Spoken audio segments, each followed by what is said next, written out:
நான் உனக்கு தர்றது சோறு இல்லை தம்பி, information. Information is wealth. Hey dears, welcome back to our channel. இன்றைக்கி நம்ம சேனலில் பரோட்டா எப்படி பண்ணலான்னு பார்க்க போகிறோம். அதுக்கு நமக்கு தேவையான இன்க்ரீடியன்ஸ் எல்லாமே வழக்கம் போல் ஸ்க்ரீனில் டிஸ்பிளே ஆகும். குக்கிங் ஸ்டார்ட் பண்ணதுக்கு முன்னாடி நீங்கள் இன்னும் நம்ம சேனலுக்கு சப்ஸ்கிரைப் பண்ணலாம், சப்ஸ்கிரைப் பண்ணிக்கோங்க. பக்கத்தில் இருக்க பெல் ஐக்கனையும் கிளிக் பண்ணிக்கோங்க. வாங்க வீடியோக்குள்ளே போகலாம். ஃபஸ்ட் நம்ம பரோட்டா செய்கிறதுக்கு மாவு ஊற வைக்க போகிறோம். நான் இன்றைக்கி 3 கப் மைதா மாவு, 3/4 கப் கோதுமை மாவு சேர்க்க போகிறேன். உங்களுக்கு வேணும்னா நீங்கள் ஃபுல்லாக மைதா மாவுலேயே கூட செஞ்சுக்கலாம். இப்போது 1 ஸ்பூன் சுகர், 1 ஸ்பூன் சால்ட், இது கூட கொஞ்சம் தண்ணி சேர்த்து இதை நல்லா கலந்துட்டு நம்ம அதுக்கப்புறம் மாவில் சேர்க்க போகிறோம். இப்படி சேர்க்கும்போது தான் அந்த உப்பும் சர்க்கரையும் மாவில் எல்லா இடத்துலையும் ஈவனாக ஸ்ப்ரெட் ஆகும். இப்போ நம்ம இதை மாவில் கலந்து நல்லா மிக்ஸ் பண்ணி விட்டுறலாம். இதை இப்படி மாவில் நல்லா பிசைஞ்சதுக்கப்புறமா நம்ம இதில் 1 ஸ்பூன் நெய் ஆட் பண்ண போகிறோம். உங்களுக்கு வேணும்னா நீங்கள் வெண்ணெய் கூட ஆட் பண்ணிக்கலாம். உப்பு, சர்க்கரை, நெய் இது எல்லாத்தையும் நம்ம ஒரு டைம் நல்லா கலந்ததுக்கப்புறமா கொஞ்சம் கொஞ்சமாக தண்ணி ஆட் பண்ணி இதை நம்ம பிசைய போகிறோம். எடுத்த உடனே நிறையா ஆட் பண்ணிடாதீங்க, கொஞ்சம் கொஞ்சமாக பார்த்து ஆட் பண்ணுங்கள். மாவு இப்படி நல்லா பிசைஞ்சதுக்கப்புறம் இது ஒரு ஒர்க் ஏரியாவில் மாற்றி இந்த மாதிரி நல்லா இழுத்து பிசையணும்.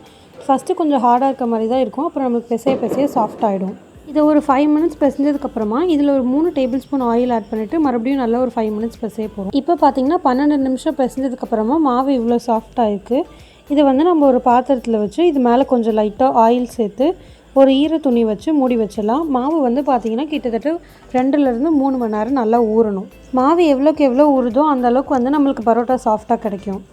இப்போ பார்த்திங்கன்னா ஊற வச்சு 2.5 மணி நேரம் ஆகிடுச்சு. மாவு நல்லா உப்பி வந்திருக்கு, உங்களுக்கு பார்த்தாலே தெரியும். இப்போ இதை ரவுண்ட் பண்ணி வைக்க போகிறோம். ரவுண்ட் பண்ணதுக்கப்புறமா 3/4 மணி நேரத்துலேருந்து 1 மணி நேரம் வரைக்கும் இன்னும் ஊறும். மாவு நம்ம கரெக்டான டைமுக்கு ஊற வச்சுருந்தோன்னா நம்ம இந்த பால்ஸ் பண்ணும்போது இப்படி கை வச்சு அழுத்தினாலே நம்மளுக்கு பால்ஸ் ஈஸியாக வந்துடும்.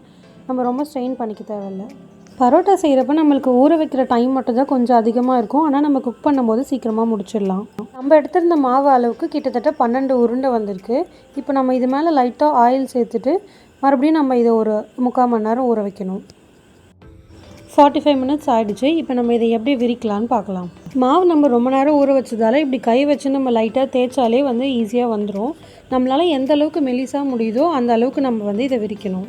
இந்த மாதிரி ஒரு ஒர்க் சர்ஃபேஸில் பண்ணிங்கன்னா நீங்கள் ஃபுல்லாகவே பெருசாக பண்ணிடலாம். இல்லை இது மாதிரி பண்ண முடியல அப்படின்னா நம்ம சாப்பிட்ற தட்டு இருக்கிற அதோட பேக் சைட் கூட நம்ம யூஸ் பண்ணிக்கலாம்.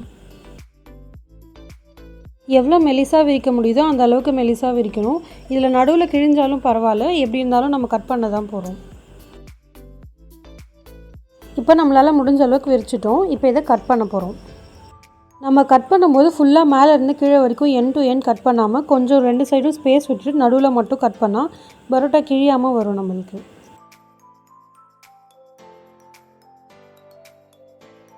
நம்ம இந்த மாதிரி ஃபுல்லாக கட் பண்ணதுக்கப்புறம் இதை லைட்டாக ட்விஸ்ட் பண்ணிவிட்டு ரோல் பண்ணி வைக்க போகிறோம். இப்படி ரோல் பண்ணும்போது லாஸ்ட்டில் ஒரு சின்ன பார்ட் வருதுல, அதை உள்ளே டக் பண்ணி வச்சிட்டோம்னா நம்மளுக்கு ஃபுல் ரவுண்ட் கிடைக்கும். ரோல் பண்ணி வச்சதை இப்போ நம்ம விரிக்கலாம். இதை நம்ம சப்பாத்தி கட்டை வச்சு பண்ணணும், இல்லை கையிலே இப்படி லைட்டாக ப்ரெஸ் பண்ணாலே வந்துடும். ரொம்ப ப்ரெஷர் கொடுக்க வேணாம். அதே மாதிரி சப்பாத்தி மாதிரி ரொம்ப மெலிசாகவும் இருக்க வேணாம், ஏன்னா நம்மளுக்கு பரோட்டா கொஞ்சம் குண்டாக தான் இருக்கும். இப்போ நம்ம எல்லாத்தையும் ரோல் பண்ணதுக்கப்புறமா ஸ்டவ்வில் ஒரு தவா வச்சு அதில் ஒரு 1/4 ஸ்பூன் ஆயில் ஊற்றிட்டு நம்ம பண்ணி வச்சோம்ல பரோட்டா அதை இதில் ஆட் பண்ண போகிறோம்.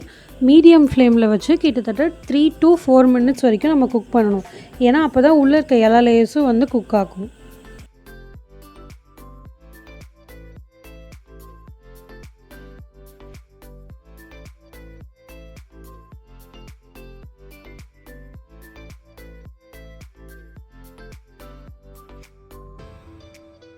ரெண்டு சைடும் நம்மளுக்கு அந்த ப்ரௌன் கலர் வந்த உடனே நம்ம இதை ஸ்டவ்லேருந்து எடுத்துடலாம்.